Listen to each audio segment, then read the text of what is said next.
Hey everybody, welcome to another video. Today I'm going to be talking about the pros of owning a 1993 to 1997 Camaro.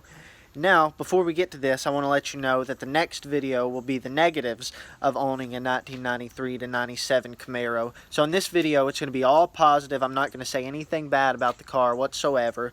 Some of the things I will say in the positive side can also be seen as negative, but that's not what this video is about. So let's get started. Now, if you are familiar with my channel, you know that I own two 1997 Camaro Z28s. This one, of course, is my salvage title one, which has a V6 front fender and nose piece. And this is the one I rebuilt the engine in almost 2 years ago. And of course, my favorite. I just finished cleaning it up, so it looks really good. So that leads us to our first positive, the exterior look of these cars. I'll take you on a full tour around the car, show you every angle from down low and up high. And in my opinion, these are some of the best looking cars on the road today. And they're not very common at all. They're honestly getting to be rare because, you know, there have been a lot of them in wrecks, such as that one over there. I've been to a junkyard this week, seen several of them, and you've probably seen them too in my last video. So there was only about 400,000 plus minus a little bit. Can't remember the exact number, but there weren't very many of these made from 93 to 97. In fact, their best-selling model year was only about 130,000, and I believe that was the 95. But that leaves a very unique car. You don't see them often, and they just look really good. That leads us to the second thing on the list, which is the interior of the 4th gen Camaro. Now, in my opinion, this is a very good looking interior. Mine has a rare interior option called Flame Red, and it's cloth, and you don't find this one very often at all. It's got 30th anniversary insignias on it because this is a 1997, and every 1997 came like that. But in my opinion, you know, the car just looks like a missile, and inside, whenever you're sitting in it, it just has a very comfortable viewpoint.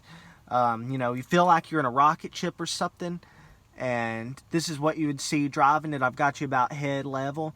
You know, you have actually very good visibility. I know some people say you won't, but I mean, you've got those huge windows going all the way back to a hatch, which mine does need new tint in the back, as you can see, but even with that, you can see very well when driving. The only blind spot is right there, and it's not that bad because those mirrors work very well, and you just have a really good awareness of what's going on whenever you're in these interiors. As you can see, I also cleaned the interior today, so it's looking really good. Alright, so that brings us to number 3, which is, of course, its engine. This right here is the Z28 engine, the LT1.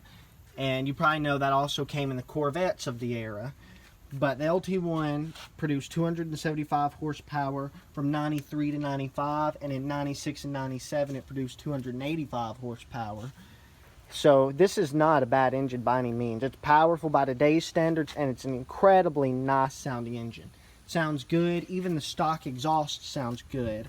I've got a video of stock exhaust on my channel if you're unfamiliar with what it sounds like. But this is a very modifiable engine. It's just like a Gen 1 small block, very similar. You can drop a Gen 1 in here if you want to get rid of the LT1, of course, with minimal efforts. But this is a good engine, powerful by today's standards, and will hang with most cars. Even the V6s. From 93 to 95, the 3.4 liter V6 was the main engine. And in 95, you could get the 3.8 liter V6 as an option. And then in 96 and 97, it was the only V6 engine. But the 3.4 produced 160 horse, and the 3.8, 200 horsepower. So they are, you know, decently powerful. Even by today's standards, they can hang with a lot of cars. Of course, a lot of cars can beat them as well. This is the top dog engine for these years. And now we're going to go on to number 4. Let me close that hood. Now let me open the car back up. I think it's locked. Number 4, of course, is the transmission options. This would not be the ideal transmission. I prefer, of course, a manual. And that's why the transmission options is number 4, because you could get a 6-speed manual transmission stock in the Z28s, and a 5-speed was the base transmission for the V6s. So this was back in the era where just about everything had a manual, and fortunately there are a lot of these manual cars out there, and they are very fun to drive, and they feel quicker, and it's a T56. So if you're not familiar with what a T56 is, it's one of the most common 6-speed transmissions out there, and many people swap to it. Also, the 93 to 97 Camaros had the Borg and Warner T56, whereas in 98 they swapped it over to Tremec. It was then the Tremec T56, and the Borg Warners are built with better materials, so they will last longer. So that is a good, very, very good positive about this car. Alright, next we're going to talk about that they're highly modifiable, both externally and internally. I will show you a few pictures here, as I won't talk about this much, but the little I do say about it is, you know, there's so many different hood scoops you can get for these, different hoods. The SS had a nice hood, I'm sure you're familiar with those. Also, they make a lot of low profile spoilers that just give a little, you know, a little better look to the back. Of course, on this one I've got a black burger panel, and you can see that makes it look really good. All kinds of different tail lights you can get, and all kinds of different exhaust tips. And these are 3.5-inch MagnaFlows right here, but that is not the muffler I have on it. I do have it, but I have it cut out, which is what I always use. You can get so many different wheels, all kinds of stuff. I'll show a few pictures right here.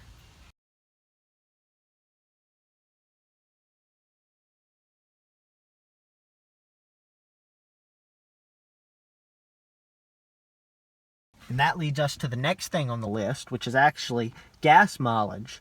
You might not think it just by looking at these cars, especially with a big V8, that this thing gets good gas mileage. If you're going on a long trip, it's not uncommon for these things to be close to 30 miles per gallon on the interstate. Because with the 273 gears that this one has, it's only turning about 16 or 1700 at 70 or 75 miles an hour. So it gets good gas mileage city and interstate. Great gas mileage. And that leads us to the last thing on this list, and that is the fixability of these cars. So if you're new to cars and you just want a fast car, most likely you're going to have to do a good amount of work on one of these, seeing that they're all cheap and all been abused. But you can see everything's pretty simple. You've just got simple gauges. You've got simple controls over here. Just climate, a couple of switches, and where a radio would be. You see simple door panels, not really many electronics, and just a basic, you know, V8.